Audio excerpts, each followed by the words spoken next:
Assalamualaikum warahmatullahi wabarakatuh. Salam sejahtera buat kita semua. Om Swastiastu, salam kebajikan buat kita semuanya. Pertama-tama saya ucapkan terima kasih buat Ibu Ferry Silviana atas kepercayaan yang diberikan kepada saya dari Kediri, kota Kediri, jauh-jauh ini. Saya terima kasih sekali diberi kepercayaan untuk bisa memberikan refreshing mungkin ya tentang stunting. Juga saya ucapkan terima kasih buat seluruh pengurus PKK, seluruh kota Kediri ini yang hadir ya. Semoga nanti apa yang saya sampaikan bisa sedikit bermanfaat, bisa untuk ditindaklanjutin dan bisa memberikan pencerahan. Pola pengasuhan cerdas untuk menangkal stunting. Sebagai pendahuluan tadi mungkin sudah disampaikan ya oleh moderator. Berikut nama saya. Kebetulan saya memang kantor saya di Solo. Solo Kediri nggak jauh, kurang lebih 1 jam mungkin ya kalau lewat tol. Jadi monggo kalau mau main ke kota Solo.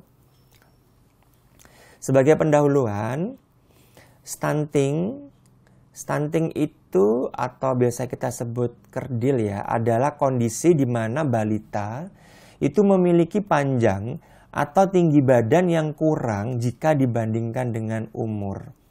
Jadi kalau kita mau berbahas tentang stunting, pasti kaitannya dengan tinggi badan, bukan dengan berat badan. Kondisi ini diukur dengan panjang atau tinggi badan, di mana posisinya itu lebih dari -2 standar deviasi dari grafik pertumbuhan dari WHO. Mungkin di buku-buku KIA yang terbaru 2020 yang revisi sudah ada ya. Balita stunting ini termasuk masalah gizi kronis. Jadi kalau kita berdiskusi membahas masalah tinggi badan, itu selalu terkait dengan gizi kronis. Kalau kita sakit akut, pasti berat badan yang terkena. Tapi kalau kronis, tinggi badan yang kena. Kan nggak mungkin nih kita tiba-tiba habis sakit nih, berat badan turun. Itu lazim ya. Tapi nggak mungkin habis sakit nih tipes, tinggi badan saya turun 1 cm gitu. Kan nggak mungkin. Jadi kalau kita ngomongin masalah tinggi badan atau stunting, itu termasuk masalah gizi yang kronis. Jadi banyak faktor ya yang melibatkan adanya masalah di gizi kronis ini, seperti kondisi sosial ekonomi, gizi ibu saat hamil, mungkin sakit bayinya, dan kurangnya asupan gizi pada bayi. Tentu balita stunting ini di masa yang akan datang akan mengalami kesulitan dalam mencapai perkembangan fisik dan tentunya kognitifnya juga akan terganggu. Ini adalah grafik panjang badan atau tinggi badan menurut usia. Ini saya rasa di buku KIA yang terbaru sudah ada, di mana sesuai dengan Permenkes nomor 2 tahun 2020 tentang standar antropometri, ini adalah Permenkes yang terbaru tentang pengukuran pertumbuhan pada anak, di mana disebut pendek ketika dia berada di persentil -2 sampai standar deviasi -2 sampai -3. Di sini yang saya ada tanda panah ini ya, ini adalah pendek, stunted. Kalau dia di bawah lagi sangat pendek. Di bawah standar deviasi -3 ini, dia berarti di daerah sini berarti dia sangat pendek. Tentu kalau normal di sini, merah ke merah ini dia normal.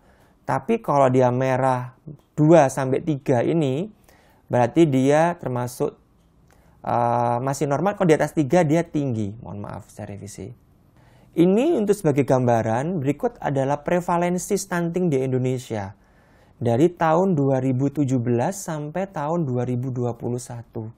Ini dari Badan Pusat Statistik dan Kementerian Kesehatan, di mana dari tahun 2017, bahkan ini pernah tertinggi tahun 2018 ya di Indonesia itu sampai 31,8 tahun 2020. Dan alhamdulillah tahun 2021 ini kita 24,4. Sedangkan permintaan dari WHO paling nggak Indonesia paling nggak di bawah 20 ya. Saya kurang tahu di Kediri sudah berapa persen, tapi kalau di kota Solo kurang lebih sekitar 1, persen stuntingnya. di kota Surakarta. Harapannya sih 0% ya, mudah-mudahan ya. 3 dari 10 anak, ada riset juga ini dari Badan Pusat Statistik dan Kementerian Kesehatan, 3 dari 10 anak Indonesia itu berpotensi stunting. Ini secara general di Indonesia. Berdasarkan angka prevalensi stunting Indonesia tahun 2021 tadi yang 24,4%, itu artinya setiap 3 dari 10 anak Indonesia berpotensi stunting. Dan angka itu termasuk cukup tinggi ya, karena standar WHO paling tidak itu 20%. Jadi masih ada pengampunan mungkin ya, yang penting tidak lebih dari 20%. Ini yang harus rame-rame kita, jangan sampai kota kita menyumbang prevalensi Indonesia tinggi terhadap stunting. Ini adalah prevalensi stunting Indonesia berbanding negara-negara di Asia. Banyak faktor ya. Singapura cukup tinggi, Malaysia 17%, Thailand 16%, Vietnam 23%. Kenapa 70%? Banyak faktor, saya kurang bisa mendalami. Tapi saya rasa karena stunting ini masalahnya nggak hanya masalah ekonomi yang rendah, masalah yang ekonomi yang cukup pun juga bermasalah. Sangat kompleks. Karena stunting adalah suatu hal gagal tumbuh yang kronis, jadi sebenarnya penyebabnya apa sih anak itu kok bisa gagal tumbuh? Gagal tumbuh adalah ketika kita memplotkan berat badannya dengan usianya ya. Kan ada growth chart itu kan ada berat badan per usia, panjang atau tinggi badan per usia, dan berat badan per tinggi badan. Kalau berat badan per usianya nggak naik atau sudah mulai faltering atau bahkan turun, kita harus siaga 1. Kalau saya di tempat praktek selalu saya sampaikan, waduh kalau kayak gitu tuh udah mulai siaga 1. Karena apa? Karena waktu untuk anak-anak tidak bisa berulang.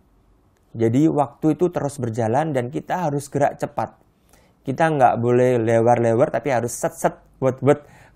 Kalau semboyan saya seperti itu. Jadi apa penyebab anak gagal tumbuh? Ini harus bisa kita identifikasi dari mulai awal bulan. Ketika dia mulai sudah ada masalah di gagal tumbuh.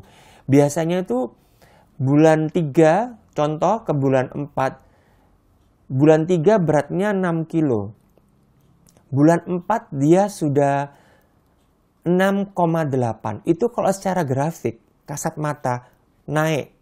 Tapi kalau bagi saya itu sedikit slightly sudah mulai turun. Dan itu harus segera diinvestigasi. Karena pasti jangan sampai dia nanti semakin turun. Karena apa? Karena pertumbuhan anak kan perkembangan anak kan semakin usia sudah mulai guling-guling. Jadi kebutuhan kalorinya juga banyak. Nanti kalau support kalorinya kurang, dia akan pasti bulan depan bisa saya prediksi pasti akan lebih turun lagi. Jadi ketika sudah mulai sedikit slightly turun itu kita harus punya action. Karena bisa diprediksi bulan depan pasti akan turun lagi. Penyebabnya apa? Yang pertama biasanya karena asupan kalori yang tidak sesuai. Pemberian ASI atau susu formula atau mungkin makanan pendamping ASI yang tidak tepat. Ini PR bersama kita, nanti di belakang akan kita bahas. Makanan yang diberikan tidak sesuai dengan usianya. Ini PR kita juga, nanti di belakang saya bahas. Ketersediaan makanan yang tidak mewadahi, mudah-mudahan ini ada krisis pangan global tidak berpengaruh ke Indonesia, ya. Stres pada balita, wah ini sering banget, yang menyebabkan nafsu makannya berkurang. Yang stres tuh nggak hanya ibunya loh ya, balita itu juga bisa stres. Atau gangguan anatomi, memang dia dari saluran cernanya ada bermasalah seperti pada bibir sumbing atau penyempitan pada saluran cernanya. Yang berikutnya adalah penyerapan kalori yang tidak sempurna. Pada anak-anak dengan penyakit kronis biasanya ada gangguan penyerapan kalori. Alergi terhadap makanan juga bisa. Hingga gangguan organ-organ pencernaan seperti iritasi usus atau kelainan anatomi bawaan. Nomor 2 ini sangat jarang, nggak common di masyarakat kita. Yang berikutnya adalah kebutuhan kalori meningkat. Tentu ya, kalau dia punya penyakit kronis seperti infeksi paru kronis, TBC mungkin, penyakit tiroid, atau hingga penyakit jantung bawaan, itu kita harus memperlakukan dengan kebutuhan kalori yang meningkat. Karena untuk tubuhnya sendiri itu, untuk menghadapi penyakitnya juga butuh energi yang lebih. Berikutnya juga tentang kehamilan ya. Kualitas kehamilan menentukan kualitas tumbuh kembang. Dari Kemenkes 2020, 1 dari ibu hamil itu kurang gizi. Ini ada data yang saya ambil dari Kemenkes. Resiko kurang gizi pada ibu hamil cukup tinggi di Indonesia. 72%, jadi konsumsi asam folat dapat mengurangi resiko gangguan kehamilan hingga 72%. Ya, jadi pentingnya asam folat ini. Asupan makanan adekuat, yaitu 4 sehat 5 sempurna ya, sangat penting untuk menunjang kecukupan nutrisi.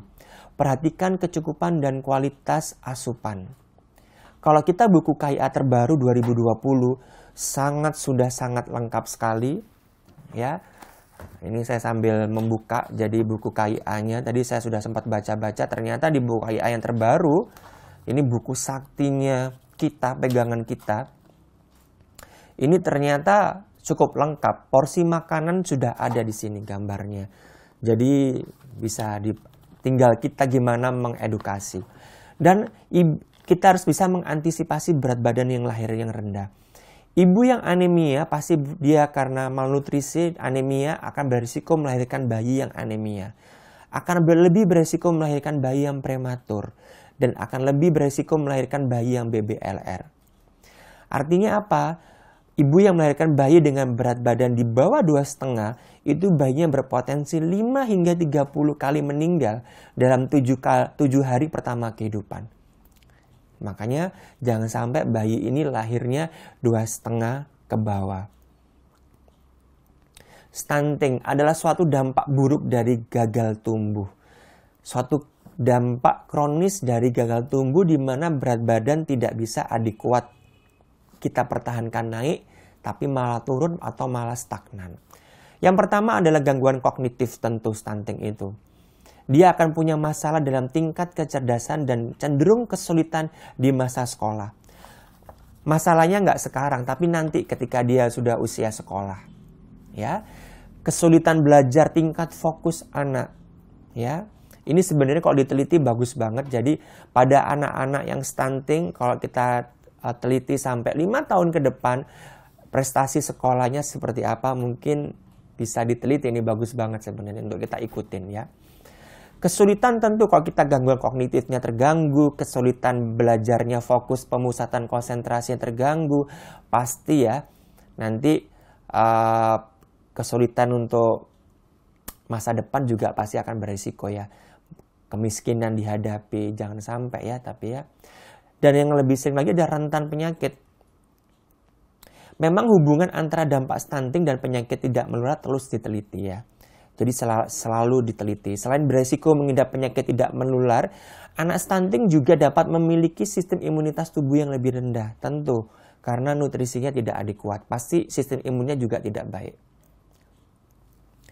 Ini ada beberapa penelitian. Jadi dari grafik ini memperlihatkan bahwa deficit development quotient ya DQ atau IQ jangka panjang akibat stunting pada usia 9 sampai 24 bulan serta diberikan manfaat stimulasi program kunjungan rumah.